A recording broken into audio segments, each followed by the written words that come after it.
बोलो भारत माता की बोलो भारत माता की ಮಾಜಿ ಪ್ರಧಾನಮಂತ್ರಿ ರೈತ ನಾಯಕ ಎಚ್ ಡಿ ದೇವೇಗೌಡಜಿ ಅವ್ರಿಗೆ, ರಾಷ್ಟ್ರ ನಾಯಕ ಕೇಂದ್ರದ ಮಂತ್ರಿಯಾದ ಕುಮಾರಣ್ಣನ್ಗೆ, ಯುವ ನಾಯಕ ನಿಖಿಲ್ ಕುಮಾರಸ್ವಾಮಿ ಅವ್ರಿಗೆ, ಬಾಬಾ ಸಾಹೇಬ್ ಅಂಬೇಡ್ಕರ್ಗೆ, ಬಾಬಾ ಸಾಹೇಬ್ ಅಂಬೇಡ್ಕರ್ಗೆ, ಜೆಡಿಎಸ್ ನ ಹೋರಾಟಕ್ಕೆ, ಜೆಡಿಎಸ್ ನ ಹೋರಾಟಕ್ಕೆ. ಬಂಧುಗಳೇ, ಇವತ್ತು ನಾವು ಈ ಫ್ರೀಡಂ ಪಾರ್ಕ್ ನಲ್ಲಿ ಈ ಭ್ರಷ್ಟ ಕಾಂಗ್ರೆಸ್ ವಿರುದ್ಧವಾಗಿ ಹೋರಾಟ ಮಾಡಲಿಕ್ಕೆ ನಾವೆಲ್ಲರೂ ಕೂಡ ಇಲ್ಲಿ ಸೇರಿದ್ದೇವೆ. ನಮ್ಮ ಈ ಪಕ್ಷ ರೈತರ ಪರವಾದ ಪಕ್ಷ, ಬಡವರ ಪರವಾದ ಪಕ್ಷ, ದೀನ ದಲಿತರ ಪರವಾದ ಪಕ್ಷ, ಮಹಿಳೆಯರ ಪರವಾಗಿ ಹೋರಾಟ ಮಾಡ್ತಾ ಇರ್ತಕ್ಕಂಥ ಪಕ್ಷ ಈ ರಾಜ್ಯದಲ್ಲಿ, ಈ ದೇಶದಲ್ಲಿ ಯಾವ್ದಾದ್ರು ಇದ್ರೆ ಅದು ಜಾತ್ಯತೀತ ಜನತಾದಳ ಅಂತ ಹೇಳಿ ನಾವೆಲ್ಲರೂ ಕೂಡ ಹೆಮ್ಮೆಯಿಂದ ಇವತ್ತು ಇಲ್ಲಿ ಬಂದಿರತಕ್ಕಂಥವ್ರು ಹೇಳ್ಕೊಳ್ಬೇಕಾಗಿದೆ. ಬಂಧುಗಳೇ, ಇವತ್ತು ನಮ್ಮ ಯುವ ನಾಯಕ ನಿಖಿಲ್ ಕುಮಾರಸ್ವಾಮಿ ಅವರ ನೇತೃತ್ವದಲ್ಲಿ ಈ ಹೋರಾಟ ಪ್ರಾರಂಭ ಆಗಿದೆ. ಇದು ಪ್ರಾರಂಭ, ಈ ಸರ್ಕಾರದ ವಿರುದ್ಧ ಇದು ಪ್ರಾರಂಭ ಅಂತಕ್ಕಂಥದ್ದನ್ನ ಈ ಸಂದರ್ಭದಲ್ಲಿ ಹೇಳಲಿಕ್ಕೆ ಬಯಸ್ತಾ ಇದ್ದೇನೆ.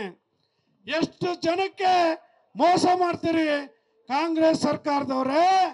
ಈ ಸರ್ಕಾರದಿಂದ ರೈತರಿಗೆ ಮೋಸ, ಮಹಿಳೆಯರಿಗೆ ಮೋಸ, ದಲಿತರಿಗೆ ಮೋಸ, ಪರಿಶಿಷ್ಟ ಪಂಗಡದವರಿಗೆ ಮೋಸ, ಹಲವಾರು ಜನರಿಗೆ ಮೋಸ ಮಾಡ್ತಾ ಇರ್ತಕ್ಕಂಥ ಪಕ್ಷ ಈ ದೇಶದಲ್ಲಿ ಯಾವ್ದಾದ್ರು ಇದ್ರೆ ಅದು ಕರ್ನಾಟಕದ ಕಾಂಗ್ರೆಸ್ ಪಕ್ಷ ಅಂತಕ್ಕಂಥದ್ದನ್ನ ಇವತ್ತು ನಾವು ಹೇಳ್ಕೊಳ್ಬೇಕಾಗಿದೆ. ಅದ್ರ ವಿರುದ್ಧ ಇವತ್ತು ಹೋರಾಟ ಮಾಡಲಿಕ್ಕೆ ಈ ಸ್ವತಂತ್ರ ಉದ್ಯಾನವನದಲ್ಲಿ ನಾವೆಲ್ಲರೂ ಕೂಡ ಸೇರಿದ್ದೇವೆ. ಸಾಕಪ್ಪ ಸಾಕು ಈ ಕಾಂಗ್ರೆಸ್ ಸರ್ಕಾರ ಅಂತಕ್ಕಂಥ ಈ ಸ್ಲೋಗನ್ ಅಡಿಯಲ್ಲಿ ನಾವೆಲ್ಲರೂ ಕೂಡ ಹೋರಾಟಕ್ಕೆ ಇವತ್ತು ಜೆಡಿಎಸ್ ನ ಇವತ್ತು ಸಿಪಾಯಿಗಳು, ಹೋರಾಟಗಾರರು ಇವತ್ತು ನಾವು ಇಳಿದಿದ್ದೇವೆ. ಹೋರಾಟ ಮಾಡ್ತೇವೆ ನಿಮ್ಮ ವಿರುದ್ಧ ಅಂತಕ್ಕಂಥದ್ನ ಸಿದ್ದರಾಮಣ್ಣ ಅವರೇ ಸರ್ಕಾರ ನಡೆಸ್ತಾ ಇದ್ದೀರಿ, ದಲಿತ ವಿರೋಧಿ ಸರ್ಕಾರವನ್ನ ನಡೆಸ್ತಾ ಇದ್ದೀರಿ, ರೈತರ ವಿರೋಧವಾಗಿರ್ತಕ್ಕಂಥ ಸರ್ಕಾರವನ್ನ ನಡೆಸ್ತಿದ್ದೀರಿ. ಡಿ ಕೆ ಶಿವಕುಮಾರ್ ಜಿ ಅವರೇ ನೀವ್ ಹೇಳ್ತೀರಿ ಇವತ್ತು ಒಂದು ವರ್ಗಕ್ಕೆ ಮೀಸಲಾತಿ ಕೊಡ್ಲಿಕ್ಕೆ ನಾವು ಸಂವಿಧಾನ ಬೇಕಾದ್ರೂ ಬದಲಾವಣೆ ಮಾಡ್ತೀವಿ, ತಿದ್ದುತ್ತೀವಿ ಅಂತಕ್ಕಂಥ ಮಾತನ್ನ ನೀವು ಬಹಿರಂಗವಾಗಿ ಹೇಳ್ತೀರಿ ಅಂದ್ರೆ ಶಿವಕುಮಾರ್ ಜಿ ಅವರೇ, ನಿಮಗೆ ದಲಿತರ ಬಗ್ಗೆ ಕಾಳಜಿ ಇದೆಯಾ? ಅಂಬೇಡ್ಕರ್ ಬಗ್ಗೆ ಕಾಳಜಿ ಇದೆಯಾ? ಅಂಬೇಡ್ಕರ್ ಅವರ ವಿಚಾರವನ್ನ ನೀವು ತಿಳ್ಕೊಂಡಿದ್ದೀರಾ? ಇವತ್ತು ಅಂಬೇಡ್ಕರ್ ತತ್ವ ಸಿದ್ಧಾಂತಗಳನ್ನ ನೀವು ಹಿಂಬಾಲಿಸ್ತಾ ಇದ್ದೀರಾ? ನಿಜವಾಗ್ಲೂ ಕೂಡ ಇಲ್ಲ. ಅಂಬೇಡ್ಕರ್ ಜಿ ಅವರು ಬದುಕಿದ್ದಾಗಲೇ ಅವರನ್ನ ಚುನಾವಣೆಯಲ್ಲಿ ಸೋಲಿಸ್ತಿ ಕಷ್ಟಕ್ಕೆ ಒಳಪಡಿಸಿದಂತವರು ನೀವೇ, ಕಾಂಗ್ರೆಸ್ನವರೇ ಅಂತಕ್ಕಂಥದ್ದನ್ನ ಈ ವೇದಿಕೆ ಮೇಲೆ ನಿಮಗೆ ಹೇಳಲಿಕ್ಕೆ ಬಯಸ್ತಾ ಇದ್ದೇನೆ. ಇವತ್ತು ಅಂಬೇಡ್ಕರ್ ಅವರು ಬದುಕಿದ್ದಾಗ ಅವರ ಪುಸ್ತಕದಲ್ಲಿ, ಅವರ ಭಾಷಣದಲ್ಲಿ, ಹಲವಾರು ಸಾಹಿತ್ಯದಲ್ಲಿ ಅವತ್ತು ಬರೆದಿದ್ದಾರೆ, ಕಾಂಗ್ರೆಸ್ ಆವಾಸವನ್ನ ನನ್ನ ಜನ ಯಾರು ಕೂಡ ಮಾಡಬೇಡಿ, ಇದು ಮೋಸದ ಪಕ್ಷ ಅಂತಕ್ಕಂಥ ಮಾತನ್ನ ಬಾಬಾ ಸಾಹೇಬ್ ಅಂಬೇಡ್ಕರ್ ಅವರು ಹೇಳಿರ್ತಕ್ಕಂಥದ್ನ ಈ ರಾಜ್ಯದ, ಈ ದೇಶದ ದಲಿತ ಬಂಧುಗಳು ಇವತ್ತು ಬಾಬಾ ಸಾಹೇಬ್ರ ಮಾತುಗಳನ್ನ ಇವತ್ತು ನಾವು ಅರ್ಥ ಮಾಡ್ಕೋಬೇಕು. ಅವತ್ತಿನಿಂದ ಇವತ್ತುವರೆಗೂ ಕೂಡ ಬಾಬಾ ಸಾಹೇಬ್ರಿಗೆ ಅನ್ಯಾಯವನ್ನೇ ಮಾಡ್ಕೊಂಡು ಬರ್ತಾ ಇದ್ದಾರೆ. ಇವತ್ತು ಅವ್ರು ಏನ್ ಹೇಳಿದ್ರು, ಅವರ ಯೋಜನೆಗಳನ್ನ, ಅವರ ಮಾತನ್ನ ಧಿಕ್ಕರಿಸಿ ದಲಿತರಿಗೆ ಮೋಸ ಮಾಡ್ತಕ್ಕಂಥ ಕೆಲಸವನ್ನ ಇವತ್ತು ಈ ಕಾಂಗ್ರೆಸ್ ಪಕ್ಷ ಮಾಡ್ತಾ ಇದೆ.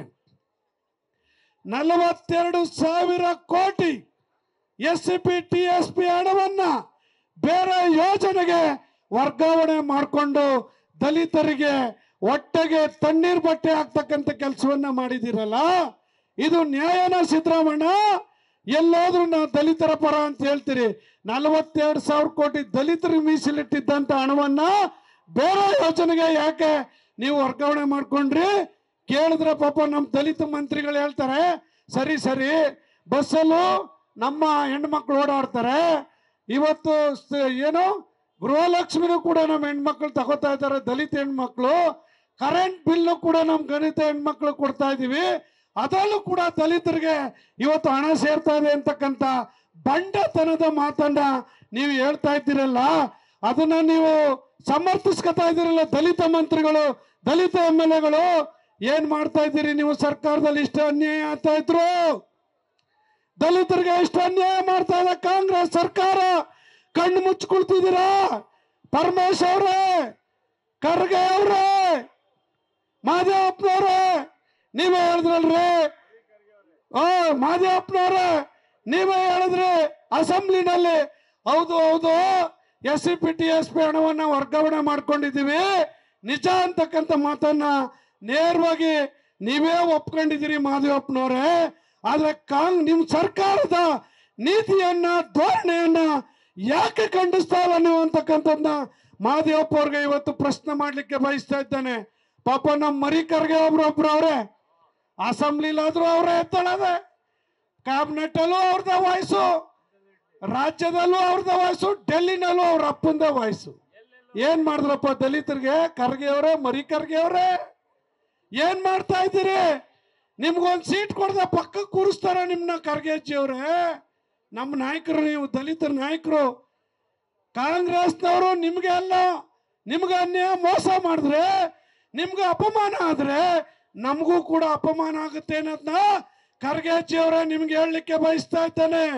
ಈ ಸಮಾಜಕ್ಕೆ ಅನ್ಯಾಯ ಆಗುತ್ತೆ, ಈ ಸಮಾಜಕ್ಕೆ ಅಪಮಾನ ಆದ್ರೆ, ನಿಮ್ಗೆ ಅಪಮಾನ ಆದ್ರೆ ಈ ಸಮಾಜಕ್ಕೆ ಅಪಮಾನ ಆಗುತ್ತೆ ಅನ್ನೋದನ್ನ ನೀವು ಅರ್ಥ ಮಾಡ್ಕೋಬೇಕು ಖರ್ಗೆಜ್ಜಿ ಅವರೇ.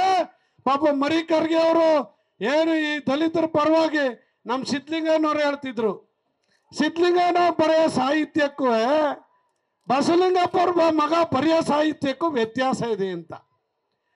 ಬಸವಲಿಂಗಪ್ಪ ಅವರು ಬರೆಯೋ ಸಾಹಿತ್ಯ, ಸಿದ್ಧಲಿಂಗಯ್ಯನವ್ರು ಬರೆಯೋ ಸಾಹಿತ್ಯ ಅಂತರಾಳದಿಂದ ಬರ್ತಕ್ಕಂಥ ಬಡತನದಿಂದ ಬೆಂದು ನೊಂದು ಬರೆದಿರ್ತಕ್ಕಂಥ ಸಾಹಿತ್ಯ, ಹೋರಾಟ ಅಂತಕ್ಕಂಥ ಮಾತನ್ನ ಸಿದ್ಧಲಿಂಗಯ್ಯನವ್ರು ಹೇಳ್ತಾ ಇದ್ರು. ಆದ್ರೆ ಬಸವಲಿಂಗಪ್ಪ ಅವ್ರ ಮಗ ಬರೀತಕ್ಕಂಥ ಸಾಹಿತ್ಯ ಆಗ್ಲಿ, ಸಿದ್ಧಲಿಂಗಯ್ಯನವ್ರ ಮಗ ಬರೀತಕ್ಕಂಥ ಸಾಹಿತ್ಯ ಆಗ್ಲಿ, ಅದು ನಿಜವಾದ ಅಂತರಾಳದ ನೋವಿನ ಸಾಹಿತ್ಯ ಆಗೋದಿಲ್ಲ ಅಂತಕ್ಕಂಥ ಮಾತನ್ನ ಇವತ್ತು ಸಿದ್ಧಲಿಂಗಯ್ಯನವ್ರು ಹೇಳಿದ್ದಾರೆ. ಹಂಗಾಗಿ ಇವತ್ತು ಖರ್ಗೆ ಅವರ ಹೋರಾಟನ ಬೇರೆ, ಖರ್ಗೆ ಅವರ ನೋವೇ ಬೇರೆ. ಇವತ್ತು ಪ್ರಿಯಾಂಕಾ ಖರ್ಗೆ ಅವರೇ, ನಿಮ್ಮ ಸಂಸ್ಕೃತಿನೇ ಬೇರೆ, ನಿಮ್ಮ ದಲಿತ ಹೋರಾಟನೇ ಬೇರೆ. ಇವತ್ತು ನಿಮ್ಮ ಮನಸ್ಸಿನಿಂದ, ಅಂತರಾಳದಿಂದ ಹೋರಾಟ ಮಾಡ್ತಕ್ಕಂಥದ್ದು ಕಲ್ತ್ಕೊಳ್ಳಿ. ನೀವಿನ್ನೂ ಕಲಿಬೇಕಾದ್ದು. ಇವತ್ತು ಪ್ರಿಯಾಂಕಾ ಖರ್ಗೆ ಅವರೇ ಬಹಳಷ್ಟಿದೆ. 42,000 ಕೋಟಿ ಇವತ್ತು ದಲಿತರ ಹಣವನ್ನು ನುಂಗಿರ್ತಕ್ಕಂಥ ನೀವು ವಾಪಸ್ ಕೊಡಿ ಅಂತಕ್ಕಂಥದ್ದನ್ನ ಈ ವೇದಿಕೆ ಮೇಲೆ ನಾವು ಒತ್ತಾಯ ಮಾಡ್ತಾ, ಇವತ್ತು ಏನು ಸಾಕಪ್ಪ ಸಾಕು ಈ ಕಾಂಗ್ರೆಸ್ ಸರ್ಕಾರ ಅಂತಕ್ಕಂಥ ಸ್ಲೋಗನ್ ಅಲ್ಲಿ ಇವತ್ತು ನಾವೆಲ್ಲ ಸೇರಿ ಹೋರಾಟ ಮಾಡ್ತಾ ಇದ್ದೇವೆ. ದಲಿತರಿಗೆ ಆಗಿರ್ತಕ್ಕಂಥ ಮೋಸ, ಅನ್ಯಾಯವನ್ನ ಕೂಡಲೇ ಸರಿ ಮಾಡಬೇಕು, ಕೂಡಲೇ ಕುರ್ಚಿ ಬಿಟ್ಟು ಕೆಳಗಡೆ ಎಳಿಬೇಕು ಅಂತೇಳಿ ನಿಮ್ಮೆಲ್ಲರಲ್ಲೂ ಕೂಡ ಇವತ್ತು ಕಾಂಗ್ರೆಸ್ ಅನ್ನ ನಾನು ಇವತ್ತು ಒತ್ತಾಯ ಮಾಡ್ತಾ ಇದ್ದೇನೆ. ಇವತ್ತು ನಮ್ಮ ಹೋರಾಟಕ್ಕೆ ಜಯವಾಗಲಿ. ಇವತ್ತು JDS ಹೋರಾಟಕ್ಕೆ, JDS ಹೋರಾಟಕ್ಕೆ, JDS ಹೋರಾಟಕ್ಕೆ. Thank you. ನ್ಯೂಸ್ ಫಸ್ಟ್, ನಿರ್ಭೀತಿಯಿಂದ ನಿಮ್ಮ ಪರವಾಗಿ.